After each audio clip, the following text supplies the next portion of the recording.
Drop it on the random. What does joining Hip Hop Now's Patreon mean? It means supporting the kind of hip hop content that keeps you updated on the latest hip hop news and moves. It means supporting the production of content like That Time in Hip Hop and Hip Hop Now Reviews. It means you care about the conversation and preservation of hip hop music and culture. Hip Hop Now Patreon supporters get exclusive access to bonus content, merchandise, and more. Support the movement. Become a supporter of Hip Hop Now podcast today at patreon.com/Hip Hop Now.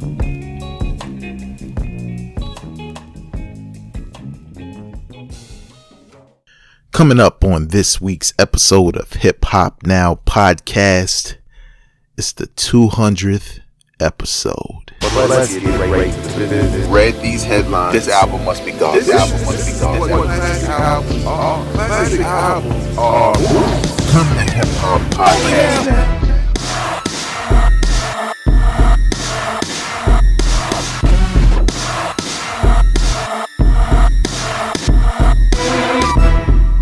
What up, y'all? I am your host, Vegas, and this is Hip Hop Now Podcast, a podcast designed to catch you up on all things hip hop, music, and culture that happened throughout the week.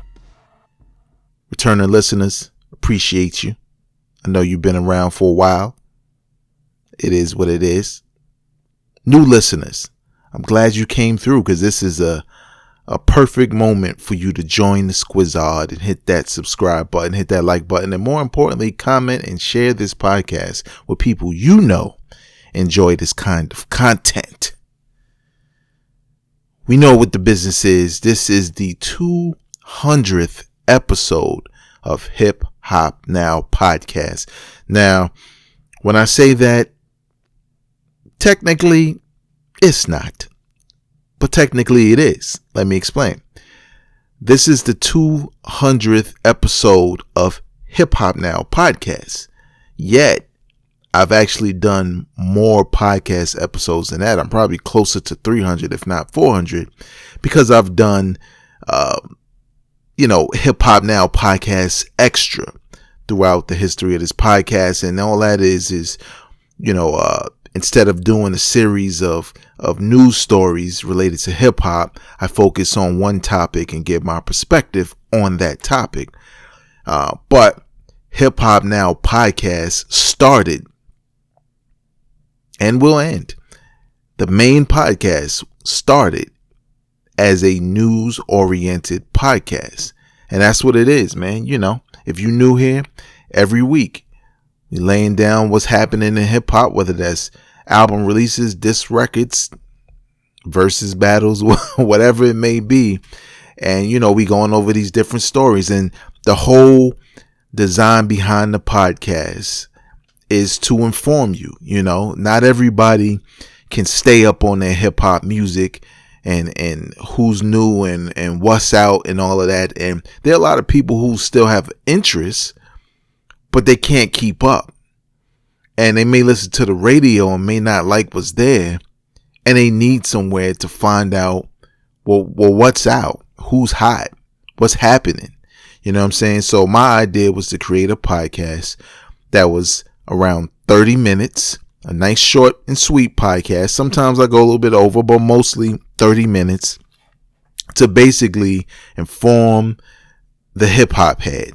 You know what I'm saying? Like, how you would buy the Source back in the days, or Double XL, whatever your favorite magazine is, or even today, you might go to a specific site because if I go there, I'll know what's going on. Like the Source, you know what I'm saying? So that was the whole design behind this podcast, was to not give you short clips here and there, 10 minutes long. Some people like that, but to basically sum up the week in hip hop, everything that happened, give some perspective on it. And, you can listen to this podcast, commuting to work whenever we get back to that, or in the gym or in your house. Also, it's a family oriented podcast. I curse a lot, but I don't curse on this podcast in particular. So that was the whole science behind this. I did a 100th episode, and, I kind of talked about this podcast and where it started. But just to reiterate, for those who don't know, that was the idea for the podcast. But what motivated me to do the podcast was the fact that I used to do a segment on Strictly Hip Hop in Baltimore in probably the early 2000s. Shout out to them. Called One to Flow On. And that was me writing a 2-minute script. I used to write a straight up script, 2 minutes, about a topic in hip hop. And I would have music and sound effects and all this good stuff, and it would play on the radio. And it was fun. It was fun for me because I like doing it. And I noticed that when I stopped, there were a lot of people who hit me up because we was in a social media age and was like, yo, I wish you was still doing those on the radio. So then I, started doing them podcast wise. So I had One to Flow On podcast going. And that was a little bit more loose because I didn't really write a script. I kind of freestyled. And that went on for a little while. And I had some followers with it, but it wasn't until my blog, hiphoppolitic.com, that I decided to give it a podcast to go with it. And that's how you got Hip Hop Now podcast. You know what I'm saying? News you can use. But that's not what we're going to talk about on a 200th episode. On a 100th episode, I kind of gave you, this is what Hip Hop Now podcast is. And I talked about a specific topic and it was all that good stuff. But this particular 200th episode is all about you. Now, I did this before on YouTube. It did quite well. And I'm thinking about doing it more often, but it depends on crowd participation.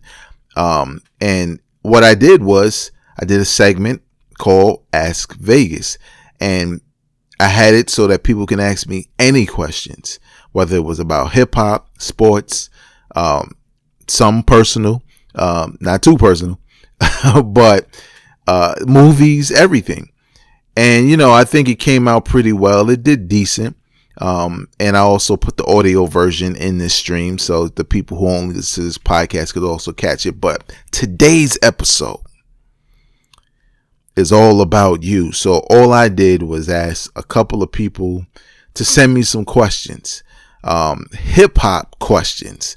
So I'm not going to be talking about movies and all that. I'm just going to take these questions and then I'm going to answer them to the best of my ability. Now, unlike the other joint before, I'm not going to necessarily say everybody's name because that kind of drags things along. So let's just get into the questions. First and foremost, just remember that you can follow me on social media at Vegas World INC. That's on Twitter and Instagram. And you can keep them questions coming because maybe I'll just continue the video series. And I'll link the video series in the description of this podcast so you can check that out. But let's get right into the questions, man, because some of them are crazy. This is a two-parter. This person asked, why the hell is everyone singing in rap today? And why, and what are they saying? That part, I don't know if I can answer. And why is death always a part of the conversation? Now, why is everyone singing? I honestly don't know, but I think it has more to do with the fact of, and I don't even want to say evolution of rap because it's not necessarily an evolution. It's an evolution that's friendly to whatever the record industry wants hip hop artists to be, probably off the backs of what happened to Tupac and Biggie and them feeling like if it's a little bit more friendlier in some ways, maybe these things won't happen, which is far from the truth.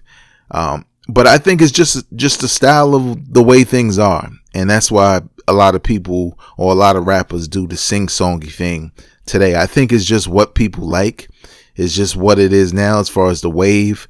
That can change. I mean, hip hop has changed and bounced back. And I think the abundance of people singing and the redundancy of styles and flows is what makes it whack.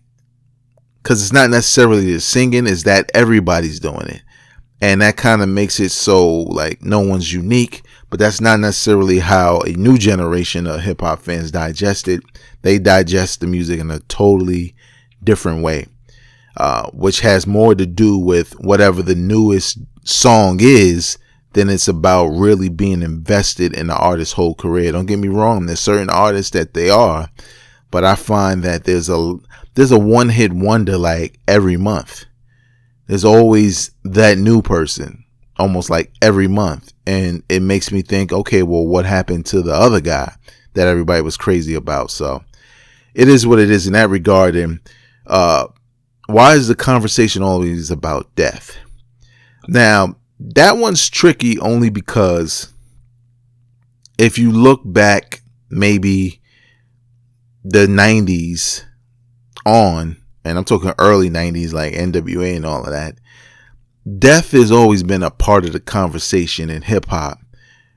Now, it depends on what exactly we're talking about here, like, you know, whether it's violence, whether it's suicide or whatever the case may be. I don't think a lot of cats talk about killing themselves, but you do find a lot of newer artists who kind of put out music that makes you feel like, you know, like the really depressing sounding music.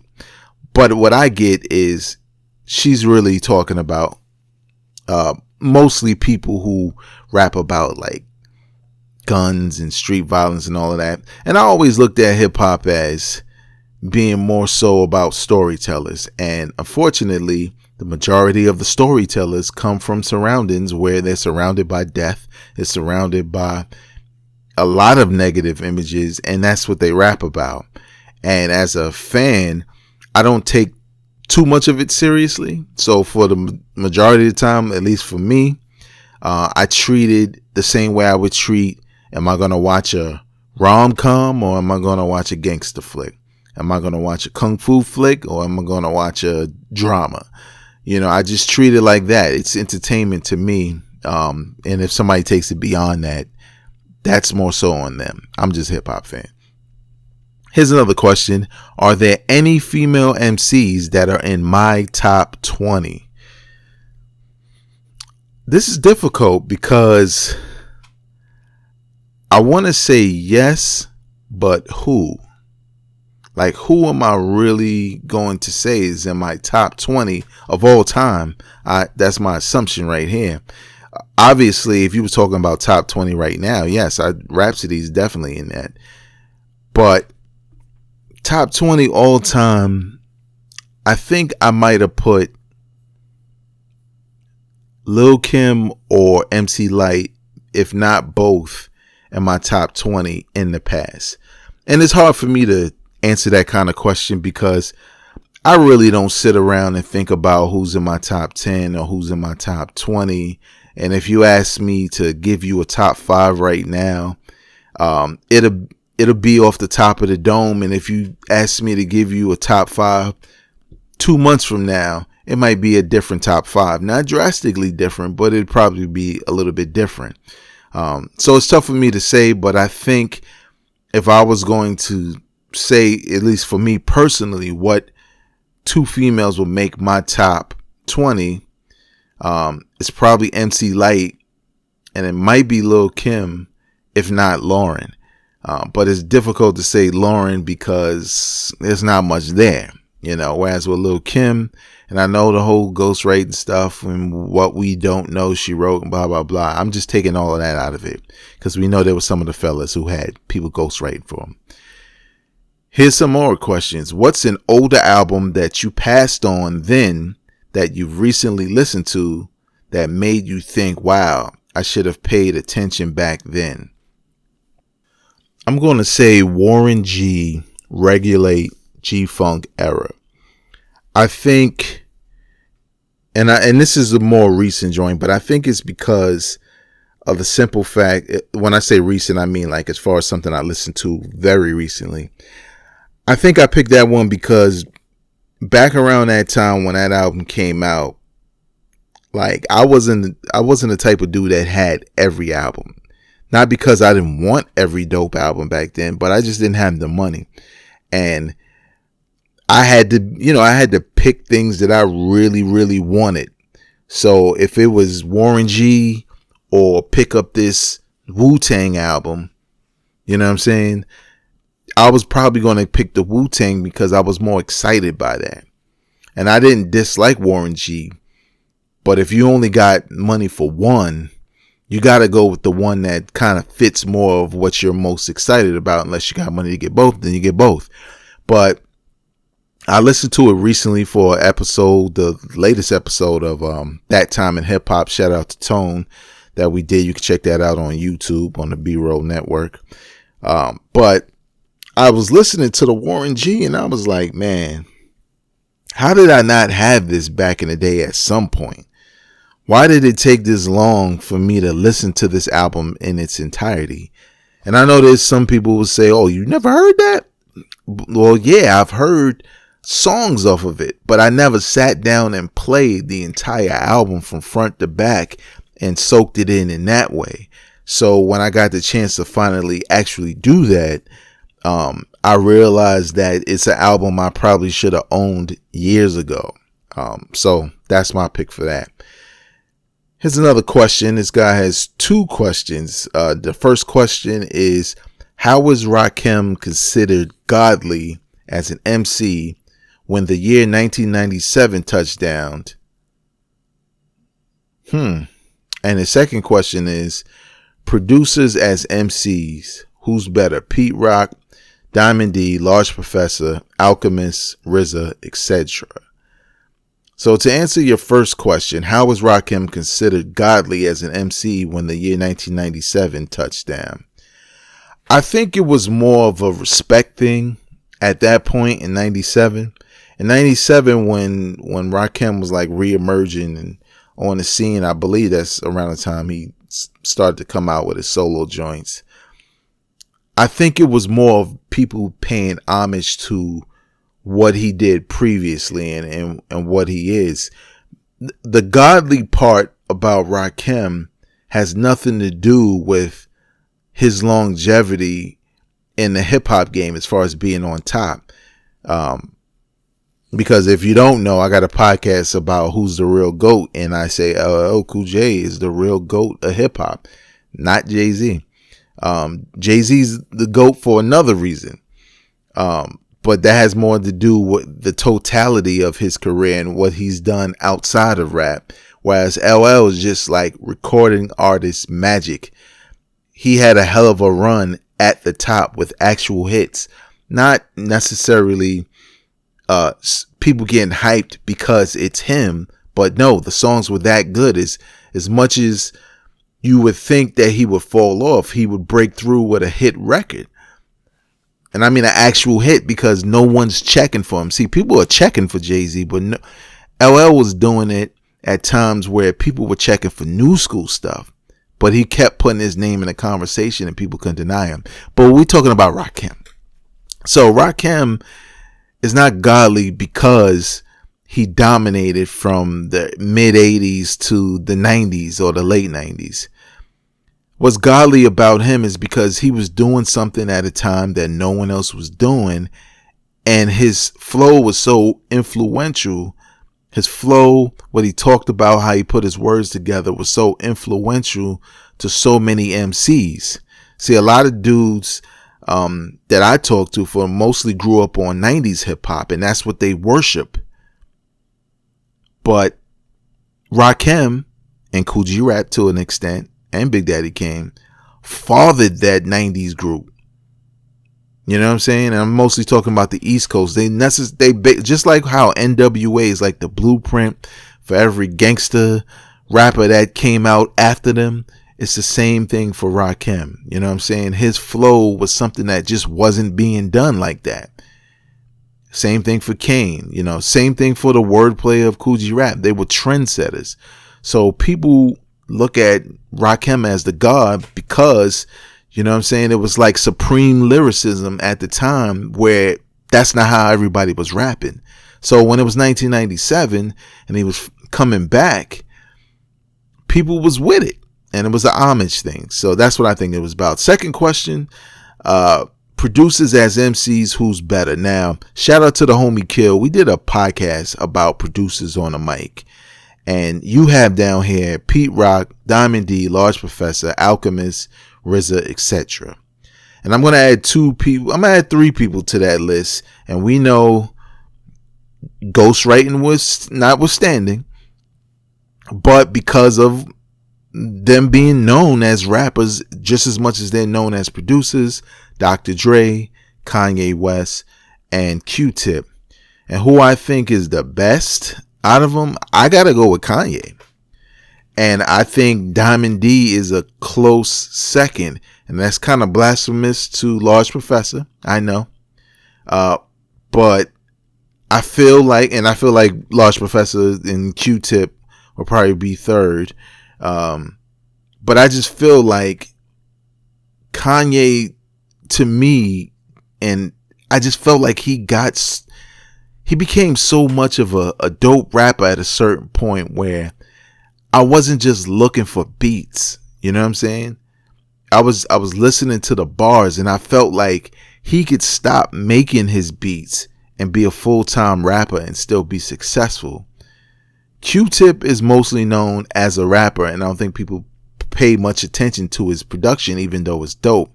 Large Pro was dope at his time, but he was mostly known as a rapper. But I never put Large Professor on his high pedestal.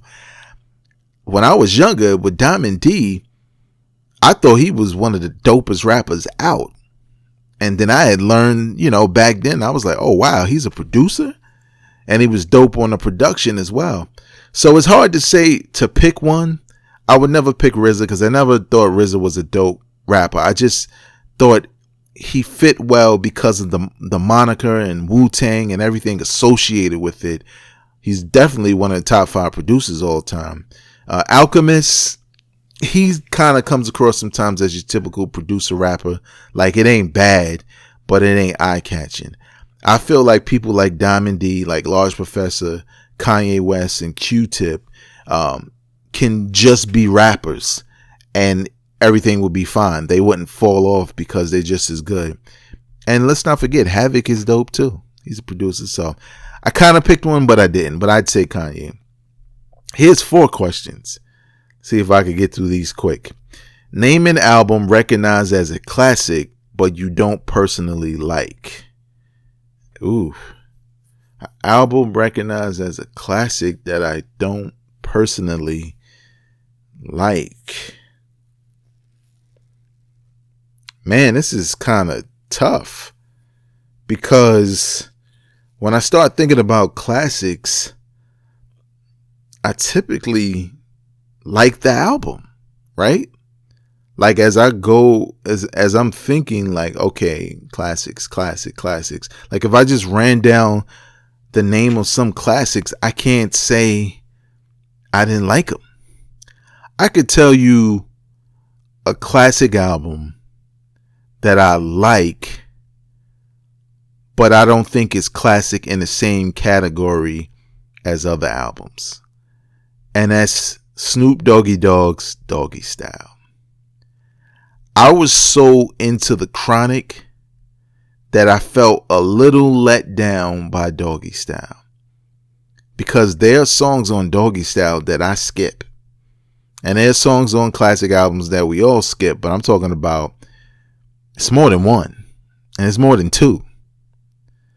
And I think it's only because, like, Murder Was the Case on the album, I don't like as much because I like the remix way more. There's too many songs on that album that I skip for me to just comfortably call it a classic. But I know it's a classic because the songs that are good are some of the best ever.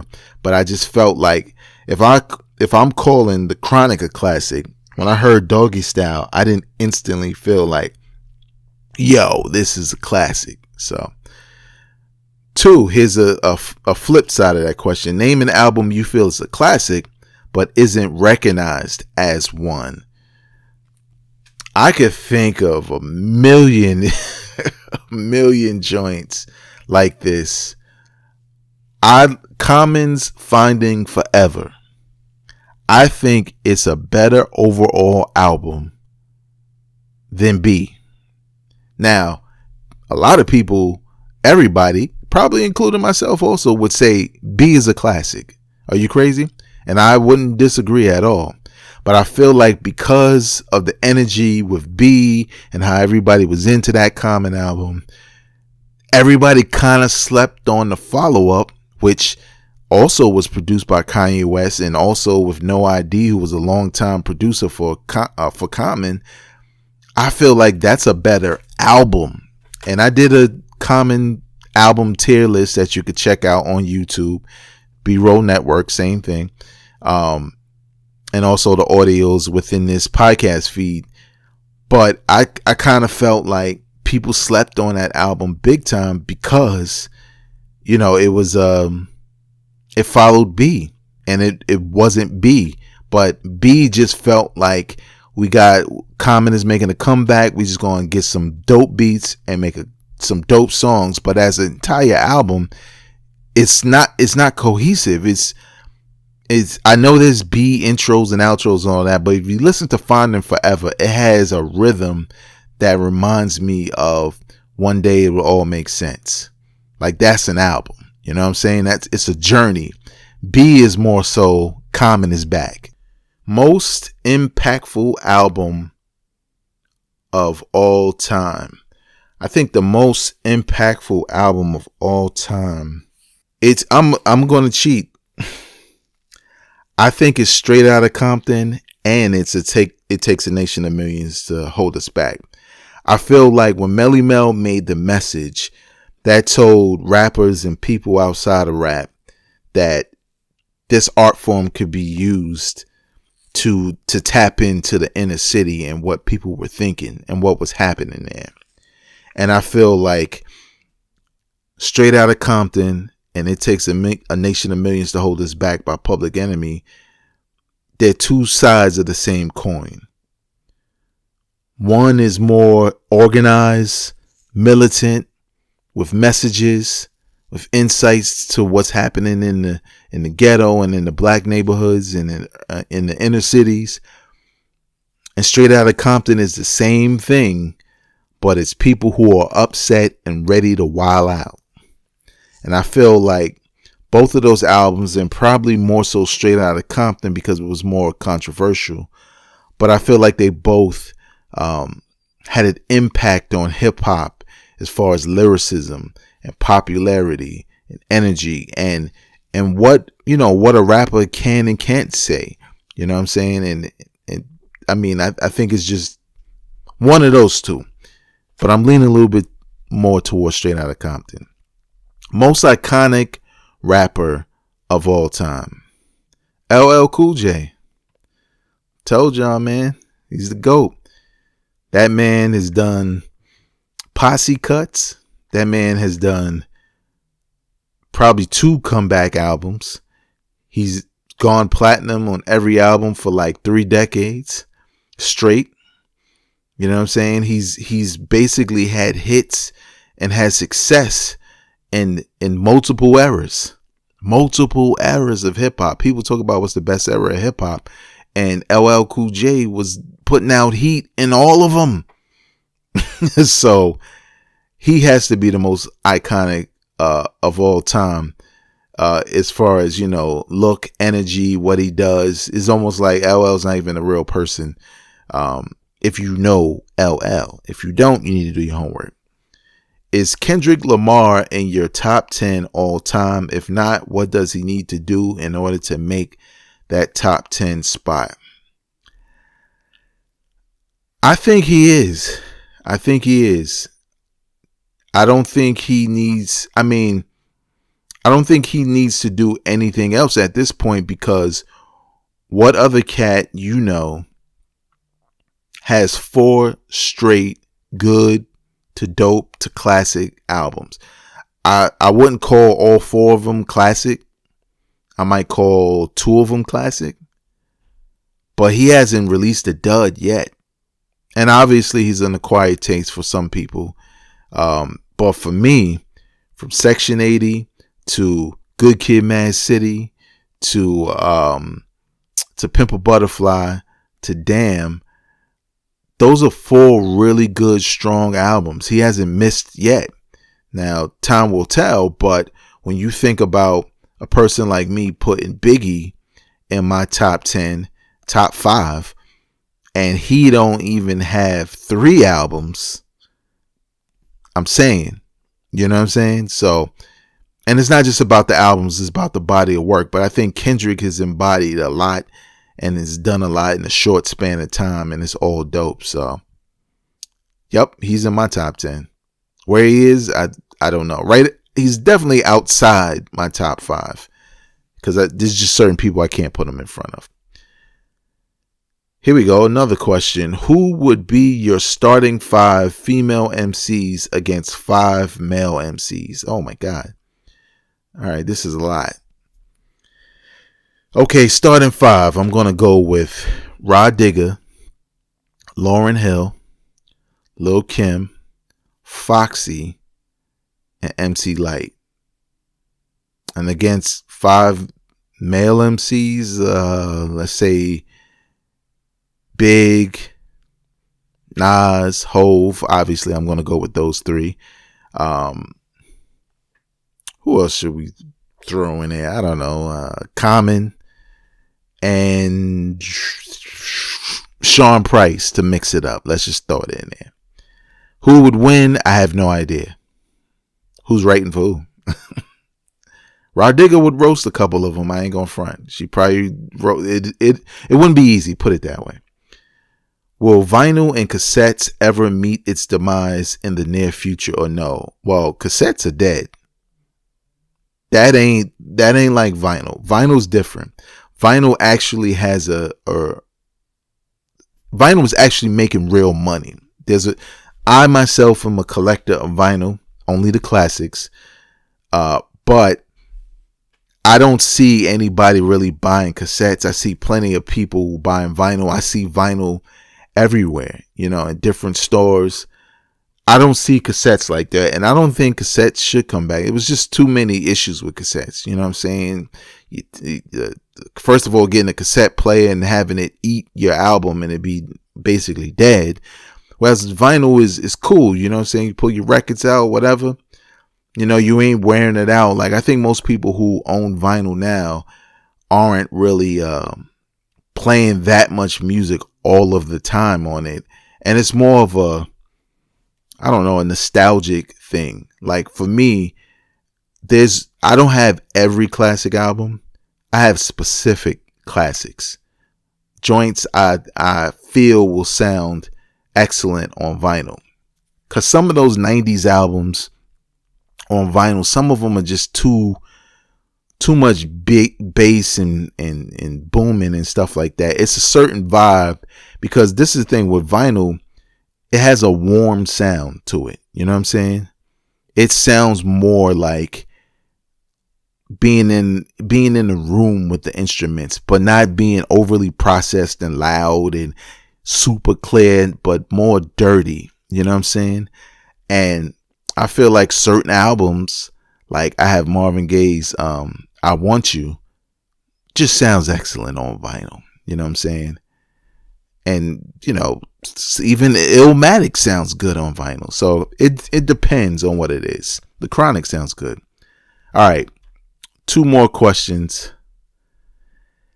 What is your criteria for evaluating MCs? To me, there's a couple of levels to that. Like, I'm the type of dude, when I hear a MC, I'm listening for what catches me. Like, I'm not looking for anything when you start spitting. What are you going to hook me with? Is it going to be your flow? Is it going to be your wordplay? Is it going to be something you say? Is it going to be your energy? Something has to hook me in order to be able to listen to your lyrics. I'm not a listen to your lyrics first. I'm more get into the groove. But if I feel like I'm really into what you're saying and I really like the way you say it, then I kind of put you on, a level of, oh yeah, I like him. Now, how am I evaluating MCs as far as them being really dope? Well, that comes down to bars. You know what I'm saying? And I mean, there are artists or MCs who have bars, but there's one MC in particular I know who has bars, and I don't really like his voice, and that's a distraction for me.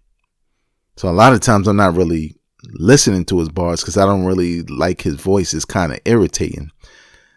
But then there's some where it's not necessarily about the bars. Like, I think Sean Price is nice, but let's be real. Sean Price says a lot of the same things all the time. It's just that we love it when he says he's going to slap somebody or he'd have broke his rapper alive. So it doesn't bother us. But I might kill another MC for talking about the same thing all the time. So to me, it's an ebb and flow when it comes to evaluating MCs. To me, if you're nice, you're nice. You know what I'm saying? And being really nice means your music is layered. Your lyrics are layered. You know, like, you make me want to hit rewind, or I catch a line and I'm marveling at that line, but then I realize I'm missing all the dopeness. Like, I think Nas is really good at that. I think what a lot of people liked about Nas is he'll say something really slick, but he don't sit on that line for long. He keeps going. So he kind of overwhelms you. You know what I'm saying? With bars.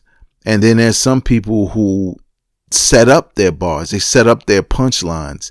Like somebody like Fabulous has a ton of punchlines layered throughout. You know what I'm saying? And I think that's what makes him dope. I just think about how difficult it is to not only rhyme these words together, but to put this song together, these verses together, these bars together in such a way that it all makes sense. It's slick, it's dope, you ride the beat right. So there's a lot of different things that come into evaluating an MC to me, but I'm not a hard critic.